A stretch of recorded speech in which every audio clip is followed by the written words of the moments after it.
So, hey guys, welcome to channel. Myself Kartike Dubey.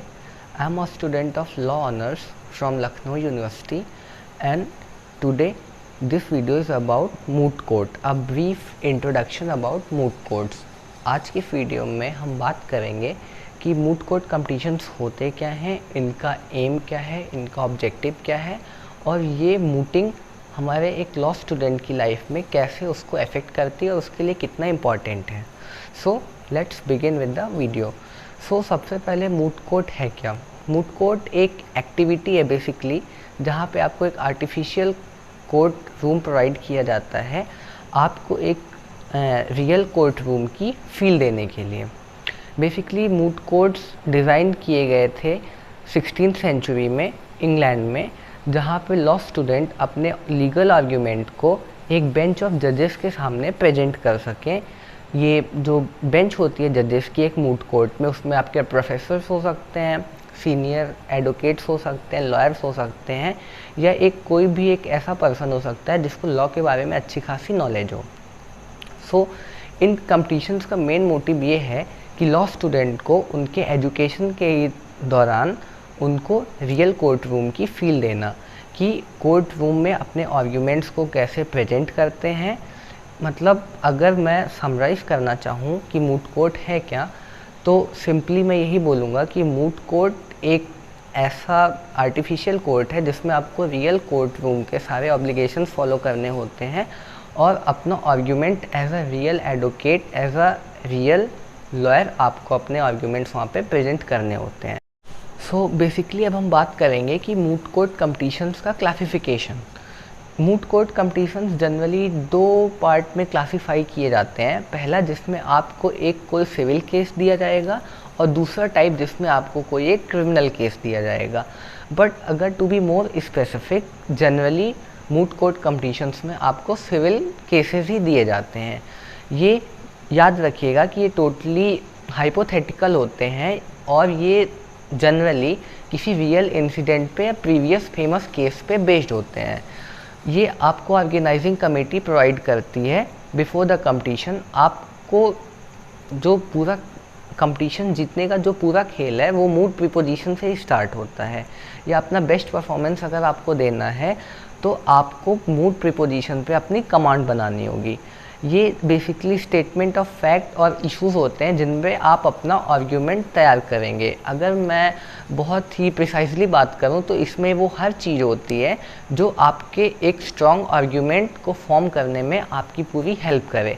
But यहाँ पे बात ये होती है कि ये जनरली 2 से 3 पेजेस का होता है मैक्सिमम, और इसके एक लाइन में बहुत सारी हिडन मीनिंग्स होती हैं। So the more you read the more you understand. आप जितनी बार मूट प्रीपोजिशंस को पढ़ोगे आप उतना ही अच्छे से इनको समझ पाओगे। सो अब हम बढ़ते हैं मेमोरियल की तरफ, लेकिन उससे पहले मैं आपको मूट कोर्ट की टीम का कंपोजिशन बता देता हूँ। मूट कोर्ट की टीम में जनरली 3 पार्टिसिपेंट्स होते हैं, जिसमें स्पीकर 1, स्पीकर 2 और रिसर्चर। स्पीकर 1 आर्ग्यूमेंट को लीड करता है और स्पीकर 2 और स्पीकर 1 को सपोर्ट करता है। रिसर्चर रिसर्च का वर्क करता है, लेकिन याद रखिएगा अगर आप किसी भी कंपटीशन में पार्टिसिपेट कर रहे हो तो रिसर्चर का ये मतलब नहीं कि सारा रिसर्च वर्क उसको अकेले ही करना है। तीनों मेंबर को इक्वल पार्टिसिपेशन और इक्वल एफर्ट्स करने होंगे रिसर्च के लिए, अगर आप अच्छा परफॉर्म करना चाहते हो तो। अब उसके बाद हम बढ़ते हैं जो कि मोस्ट इम्पॉर्टेंट, या हम कह सकते हैं कि heart of the moot court competition है, that is the moot court memorial.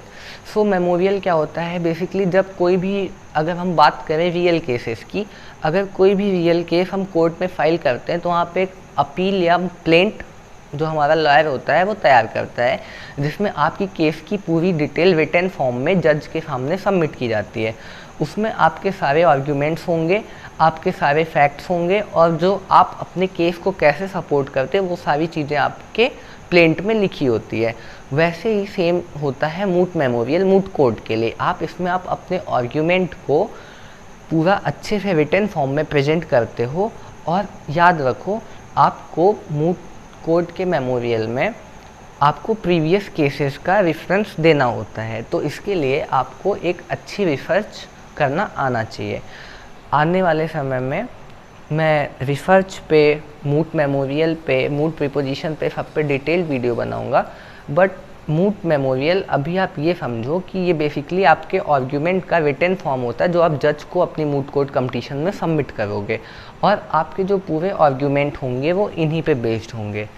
सो अगर हम लास्ट में कंक्लूज़न में हम बात करें कि मूट कोर्ट का मोटिव क्या होता है, सो एक लॉ स्टूडेंट के लिए मूट कोर्ट्स बहुत इंपॉर्टेंट होते हैं, क्योंकि इनसे आपकी बहुत सारी स्किल्स डेवलप होती हैं।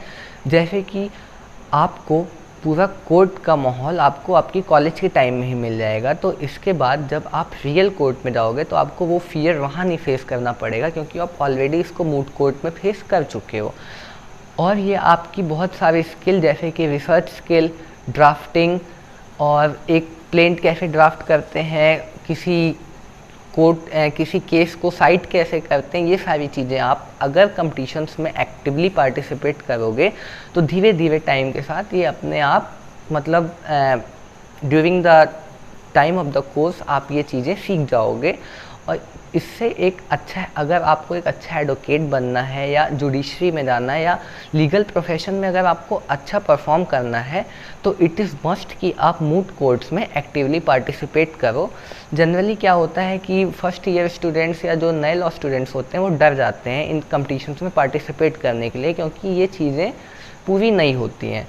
और उनको एक्चुअली मैंने भी ये प्रॉब्लम फेस की थी कि हमें इस मामले में हमें कंटेंट अच्छा कहीं नहीं मिलता, ना गूगल ना यूट्यूब पे। सो इसलिए I am trying to provide the best quality of content for the moot court competitions. So I hope आपको एक बेसिक आइडिया लग गया होगा कि मूट कोर्ट कम्पटिशन्स होते क्या हैं, मूट प्रीपोजिशन क्या होता है और मूट मेमोरियल क्या होता है। आगे मैं आपको पूरी सीरीज़ प्रोवाइड करूँगा जिसमें मैं एक एक पॉइंट पे अच्छे से पूरा ब्रीफ आपको डिटेल में कंटेंट, क्वालिटी कंटेंट प्रोवाइड करूँगा। So thank you for watching this video. I hope you liked it and please subscribe the channel. Thank you so much.